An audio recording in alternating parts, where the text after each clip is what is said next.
Hello, everyone. So I just tried to record. I recorded 21 minutes and I was like, gotta toss these. Doing a podcast is very, very hard, but I had to toss it because I think I was being a little too long-winded. And who needs that, right?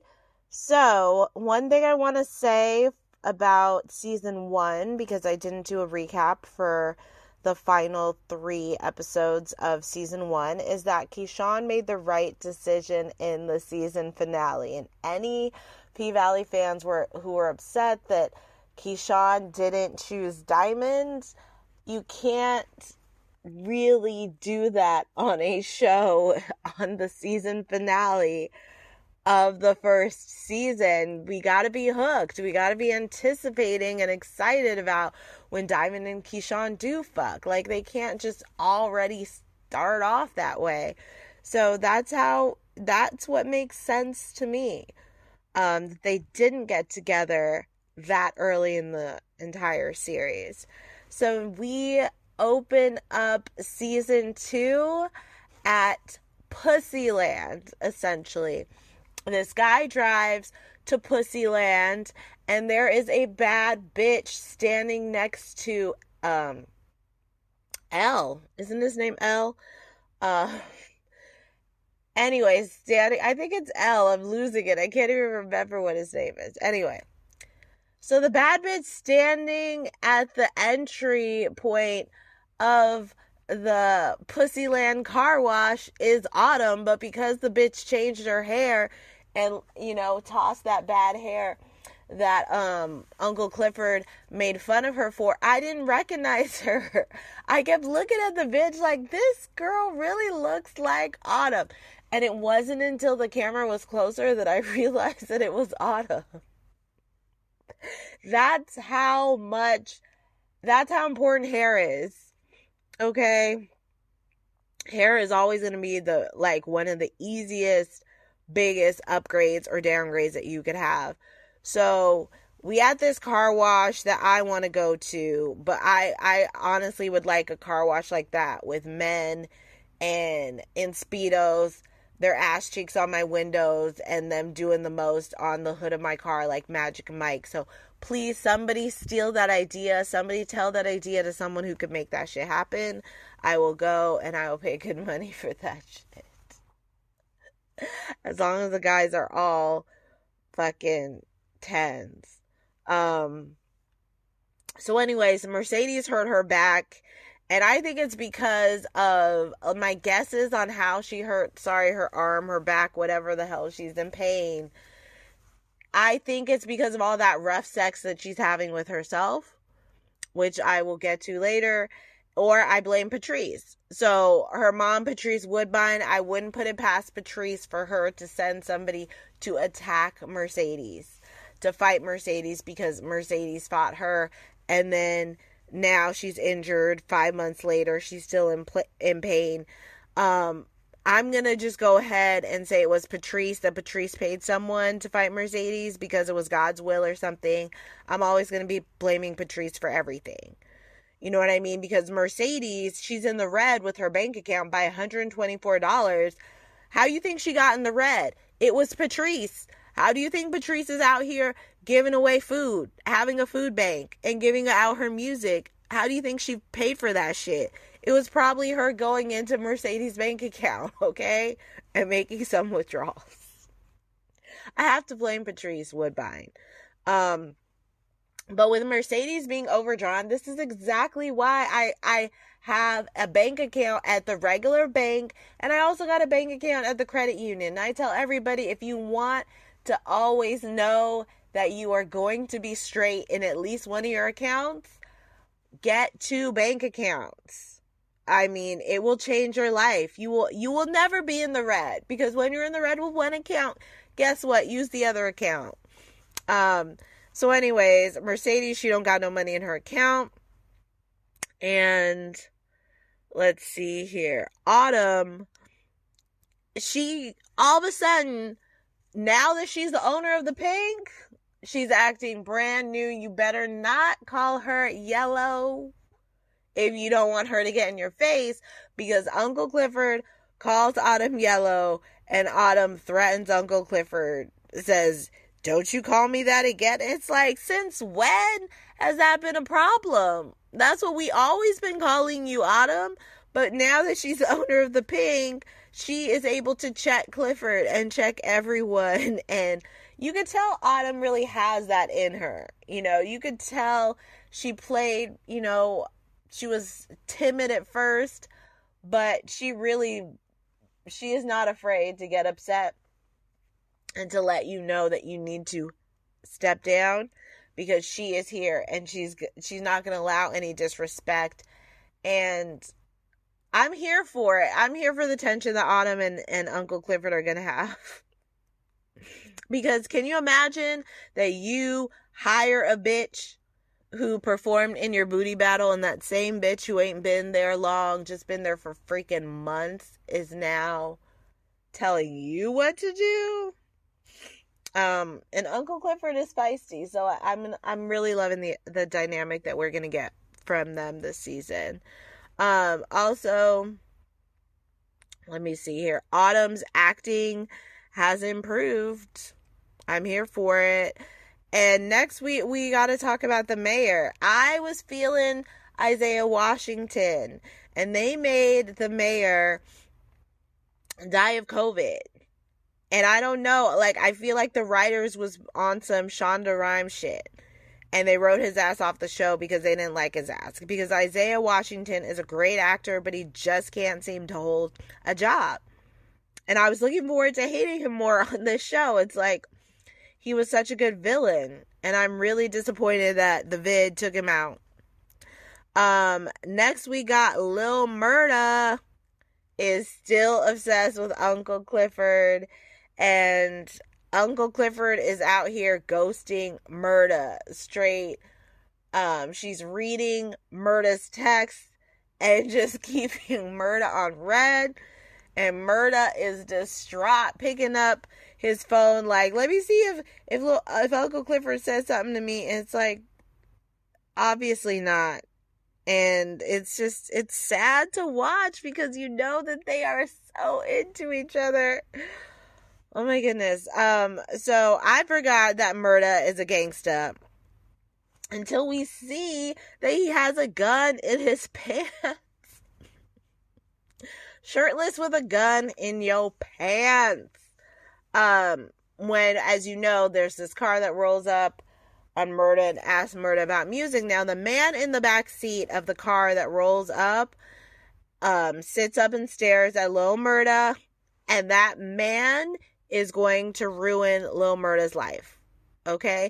I saw someone post a comment saying that the guy in the back seat is going to out Lil Murda for dating Uncle Clifford and or try to hurt Little Murda. I'm already in my feelings, and I am so scared and terrified for Lil Murda, because I really, really like him. And I just love his energy. I love his drive, his optimism, his desire to blow up and leave the hood. And I love how vulnerable he is with Uncle Clifford, not to mention how romantic Lil Murda is with Uncle Clifford. And I'm fully invested in finding out what's going to happen to Lil Murda now. My pearls are clutched. My booty cheeks are clenched. The writers are about to do us dirty. I can feel it. Like, I'm scared. Why y'all making me scared? Because it's like, oh my gosh, I don't want anything to happen to him. And now I know it's coming with that guy in the back seat.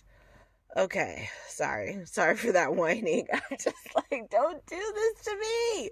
We've waited for the show for years, and now somebody's about to fuck up Lil Murda, and I'm terrified. So, I've been masturbating for a long time in my life, and I ain't never been screaming at the top of my lungs, and doing all that shit that Mercedes was doing. So, I don't find it realistic, but I do appreciate that Mercedes masturbating scene It reminds women that they don't got to be with a man or be reliant upon a partner for their orgasms. Like, I have a friend who she does not masturbate at all, and so all of her orgasms have to come from a man, and I think that's insane. I'm like, what are you doing? And so I really appreciate P Valley reminding bitches that they have options. There's a lot available. Whether you want to use toys or not, you could figure it out. So, Keyshawn is back at her place with her white baby daddy, who does not have a job. This man put 2 babies in Keyshawn and he is unemployed. I will not. Keyshawn, meanwhile, she can't leave her place. She has to stay because that's what her baby daddy wants. And her social media continues to blow up, continues to grow. And that's why her boyfriend feels so intimidated. He doesn't want her to leave. Because he feels like if she leaves the property, she's going to find someone else. And yeah, she should. So Haley and Andre Obama, they reunite. And Haley is looking damn good in her fucking trench coat and her heels. And she has some of the best lips on TV. It's like, they look so luscious. Haley has some of, oh my God, her lips are fucking great. Woo! And I love how they're really kind of putting her in lipstick more this season than they did season 1. And so before Andre Obama reunites with Haley, he's with his wife, who is a doctor, and his wife comes home from work. Their place is messy because why? Andre is sitting down playing video games. This is why I don't date people who play video games. Like, any man who plays video games has me all the way dried out. I don't date them. I don't mess with them. It's just a policy of mine. Not into it. I'm not into them. They can't do it for me. So at this point, once Andre's doctor wife comes in and their place is messy because he's playing video games, I'm all out on Andre at this point. I found him attractive and I liked him for Haley in season 1, but now I'm triggered. Now he triggers me. I'm turned off. I don't want him at all. Don't really want him for Haley. Now, remember how Andre had to race to take a shower after he basically threw his wife on the table in season 1 when she visited him? Like, it was very, very unattractive. He fucked her with all this aggression. Like, he wasn't even into her, wanted to hurry up, bust a nut, and leave. So remember that. Then they have him doing absolutely nothing all day while his wife is there getting bruised up from wearing N95 masks, trying to save people's lives, and he can't even clean the fucking counter. So, niggas ain't shit, because I could tell you right now that if Andre was married to Haley, Haley would walk into a spotless apartment and he'd have sex with her before, during, and after they took a shower together. Unlike when Andre raced to the shower after giving his wife some dick on a table. This show shows you, like, the way you see, remember that when you watch this show, the way you see Andre treating his wife, he would not be treating Autumn that way. He just wouldn't. Because this is what men do. They treat the woman who deserves to be treated well like garbage, and then they treat the bitch that they want to be with like a queen. And it's like, Andre's wife gets this bad version of him, and I promise you, if Haley was with him, she'd be getting a better version of Andre. And that's why I can't fuck with Andre. I think they need to give Autumn a new man. Please give her a new man, because Andre's not doing it for me. I don't like him anymore. I just think he's gross, because he needs to do better for his wife. And hopefully he will do better in the coming episodes, because I was not impressed with his behavior at all. So Keyshawn, she goes to a store called The Stowe. The store, the dollar store, the 99-cent store is called The Stowe. And oh, how perfect. I need to go to the Stowe myself. Like, y'all be just, I love the details in P Valley. I just love it. And so Keyshawn, we already know she hid some diapers so she could go ahead and leave. She runs into Diamond, and Diamond treats Keyshawn the same way he treated Autumn Night when Autumn was trying to cut the line at the Ping. And I have to say that Keyshawn's acting was some of the best that she's done on the show when she was crying to him. I loved it. Well done. Well done, Shannon. So then Diamond, of course he's going to be like, get the fuck out of my face. Why wouldn't he? And he, you know what? I got to say, Tyler Lepley in that scene, I'm sorry, he looked sexier than he ever looked before. He looked sexier than he looked before on P Valley, and sexier than he looked in Harlem, because I've only seen him in these two projects. But I didn't like, he looked sexy as hell. Like, his eyes looked lighter, but then he kind of looked like he kind of had a little bit more of a tan. His body is still, great. Like, whew. I'm so glad he's on the show. I mean, he just gets everybody wet. Like, thank you for putting him on this series. Hopefully we will get to see him naked, like I already discussed before. It's a necessity. We have earned it. So then when Mercedes gets upset with Autumn for holding auditions to get more dancers, Autumn is yelling at Mercedes. But when Autumn is yelling at Mercedes, she don't got no damn Southern accent. So Autumn also did not have a Southern accent when she was speaking to Uncle Clifford about calling her yellow. So while Keyshawn's acting has improved, I have to mention that your accent always comes out the most whenever you're pissed off. So if Haley is supposed to be from the South, if she's yelling, that's when she should be sounding the most from the South, the most Southern, right? So P Valley writers and P Valley crew, you should hire me as a freelance consultant for a future season, because I catch these details that ain't no one else mentions.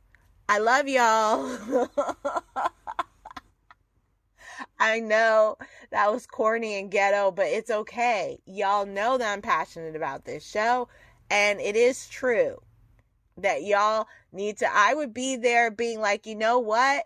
She needs to redo this scene, but with the Southern accent. And even if somebody was feeding her in her ear how she should be saying her words, because she was not Southern at all Haley is not Southern at all in episode 1 of season 2 when she is upset and when she's just talking at times. And that's not, like, everybody knows a Southern accent is so incredibly strong. And when you piss, like, I ain't from the South, but if I'm pissed off, I'm from the South. Okay, I've been born and raised in the South, and that's when all my Ebonics comes out, when I'm pissed off.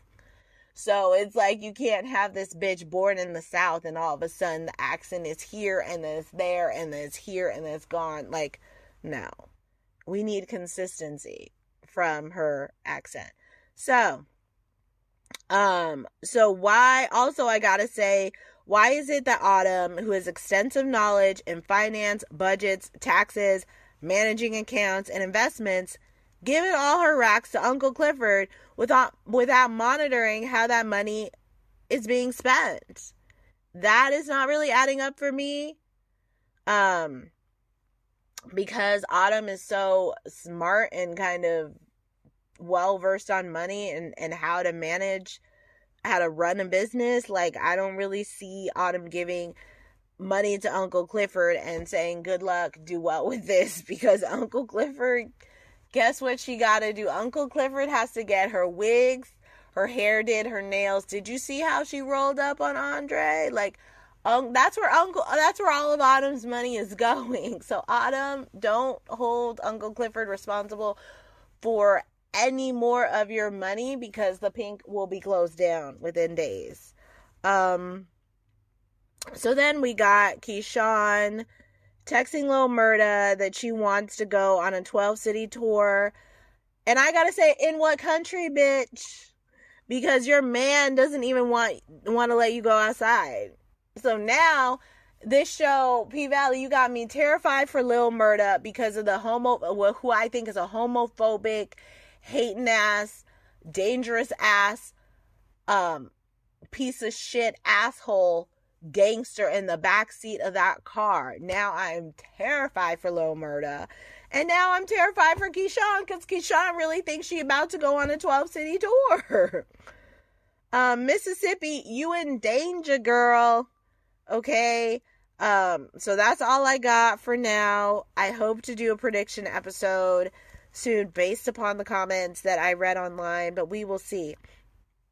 Because, of course, that will take time. And then tonight, I was trying to edit part 2 of my interview that I did with Demi, and I realized that what I think I did is I think I took bits and pieces of my interview with her and merged them together all in one episode, which means I have to sit through my near 2 hours of my conversation with her and figure out what parts of the 2 hours I already put in an episode and what parts I did not. So I tried to do that 11 p.m. and it was clear to me that I can't do that shit because that's going to take at least 3 hours, if not at least 4 to 5. So for now, I'm putting this out, and my interview with Demi, it's great. Just like part 1 was, it's great. The rest of it is really, really good. So I'm not going to sit on that. I'm not going to sleep on that. I definitely will allow you guys to hear that and enjoy it. But I'm not going to speak on the when part. And I know if I'm drinking, I definitely flub my words and all that. And so that should be, I just want to say that because I know in my last episode, I kept on saying, when I was talking about Bridgerton, I kept saying 8 seasons instead of saying 8 episodes.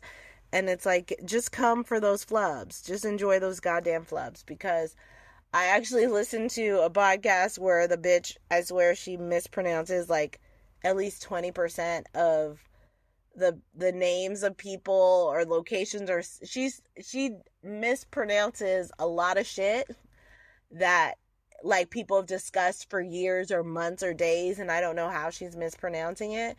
But that's kind of the fun of me listening to her podcast. Like, I'm so irritated and I'm screaming, but it's kind of interesting because I'm like, what the hell is she going to come up with next for her to mispronounce? So you got to like think about my shit that way too.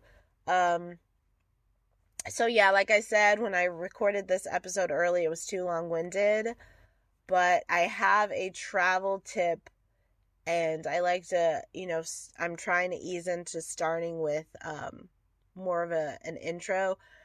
So I'll do that on a future episode, a travel tip. I won't do it now because I'm hoping I'm fairly turned up, and so I don't want to rock the boat. And also I like my intros in the beginning, and so I don't want to like add an intro and then edit it and put it in the beginning of the episode. Absolutely not. As you know, I don't edit a goddamn thing anymore in these episodes. And I should have said all this in the beginning, but anyways, I also want to, well, I'll repeat it again in another episode. Thank you to everyone who listened, because my last episode, it got the most listens ever as far as an episode that I didn't promote. I didn't promote it until like 2 days later.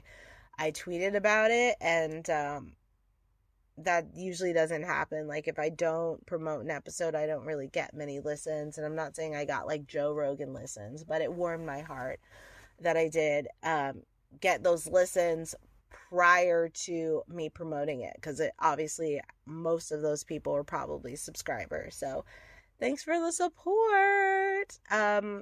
And yeah, I'll be here definitely recapping the show. And I did listen to 3 other recaps, reviews before I did this one. So I will keep that trend going, and I'll possibly try to find a few other people who say some other things I don't hear elsewhere. Because like I said, I like to hear what everybody's saying and then kind of put in my 2 cents, my own flavor. I hope this was okay. I hope you notice a difference from me sitting here and reading every single MFing word and like walking you through every single thing that happens on the episode. I'm trying a different method. So, I will talk to you soon because I got my interview shit I gotta bring to you guys still, and then I will keep it going with the recaps. And I also want to say, yes, I can't read, I can't write, and I cannot count because I kept saying that some bullshit about how P-Valley is coming back on Sunday, even though I put that shit out on the 1st. I couldn't count between 1 and 3, so there's that. And I stand firm in all my mistakes because they are funny. They are so ridiculous. They are pathetic, and they are funny to me. So P-Valley is on Sundays, even though it premiered on a Friday. It'll be on Sundays from here on out. Talk to you soon. Thanks.